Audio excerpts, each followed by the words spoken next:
ಅಲ್ಲ, ರಾಜ್ಯದಲ್ಲಿ ಪರಿಸ್ಥಿತಿ ಇದೇ ರೀತಿ ಆದ್ರೆ ಇನ್ನು 2-3 ದಿನ ನೀವು ಕಳೆಯೋದು ಕೂಡ ಇದನ್ನ ಬಹಳ ಪ್ರಶ್ನೆ ಕಷ್ಟ. ಕೇಂದ್ರದ ಮಂತ್ರಿಗಳಿಗೆ ಕೇಳಿ, ಕೇಂದ್ರ ಸರ್ಕಾರಕ್ಕೆ ಕೇಳಿ. ನೀವು ಹ್ಮ್ ಈಗ ಗ್ಯಾಸ್, ಡೀಸೆಲ್ಲು, ಇದು ನಮ್ಮ ರಾಜ್ಯದಲ್ಲಿ ಏನು ಸಿಗೋದಿಲ್ಲ. ಇದೆಲ್ಲ ಕೇಂದ್ರ ಸರ್ಕಾರ ನಮ್ಗೆ ಬೇರೆ ದೇಶಗಳಿಂದ ಅಥವಾ ನಮ್ಮಲ್ಲೇ ಏನು ಉತ್ಪಾದನೆ ಆಗುತ್ತೆ ಅದರಿಂದ ನಮಗೆಲ್ಲ ಹಂಚುತ್ತೆ ಅದನ್ನ ಹ್ಮ್ ಅಲ್ವಾ. ನೀವು ಈ ಪ್ರಶ್ನೆನ ಕೇಂದ್ರ ಸರ್ಕಾರಕ್ಕೆ ಕೇಳಿ ಹ್ಮ್ ಅಲ್ವಾ. ನಾವೇನು ಉಚಿತವಾಗಿ ಕೊಡಿ ಅಂತೇನು ಕೇಳೋದಿಲ್ಲ. ನಿಜ. ಬೇಕಾದ್ರೆ ಒಂದು 10 ರೂಪಾಯಿ ಜಾಸ್ತಿ ಮಾಡ್ಲಿ ಸಿಲಿಂಡರ್ ಮೇಲೆ, ಹ್ಮ್ ಆಟೋ ಗ್ಯಾಸ್ ಇದ್ರ ಮೇಲೆ ಬೇಕಾದ್ರೆ 10 ರೂಪಾಯಿ ಜಾಸ್ತಿ ಮಾಡ್ಲಿ.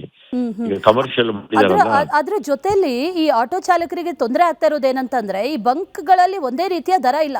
53 ರೂಪಾಯಿ ಇತ್ತು, ಈಗ ಕೆಲವು ಕಡೆ 85, 90, ಈ ಅದು ರೀತಿ ತಪ್ಪಮ್ಮ. 93 ಅದು ಅವ್ರಿಗೆ ಇಷ್ಟ ಬಂದಂತೆ ರೇಟ್ ಫಿಕ್ಸ್ ಅದು ಮಾಡ್ಕೊಳ್ತಾ ಇದ್ದಾರೆ. ತಪ್ಪದು. ಆ ಇದಕ್ಕೊಂದು ರೀತಿ ಕಡಿವಾಣ ಏನಾದ್ರು ಹಾಕೋದಾಗಬೇಕಲ್ಲ. ಒಂದ್ ನಿಮಿಷ ಇರಿ.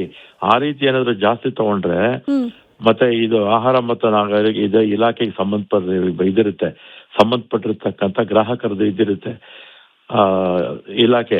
ಆ ಸೆಲ್ ಕಂಪ್ಲೇಂಟ್ ಮಾಡಿದ್ರೆ ಅವ್ರು ಬಂದು ಆಕ್ಷನ್ ತಗೊಳ್ತಾರೆ. ಹ್ಮ್ ಹ್ಮ್ ಅಥವಾ ತೂಕದ ಅಳತೆನಲ್ಲಿ ಅಥವಾ ತೂಕದಲ್ಲಿ ಏನಾದ್ರು ಕಡಿಮೆ ಮಾಡಿದ್ರೆ ಅದಕ್ಕೆ ಒಂದು ಸಪ್ರೇಟ್ ಇಲಾಖೆ ಇದೆ.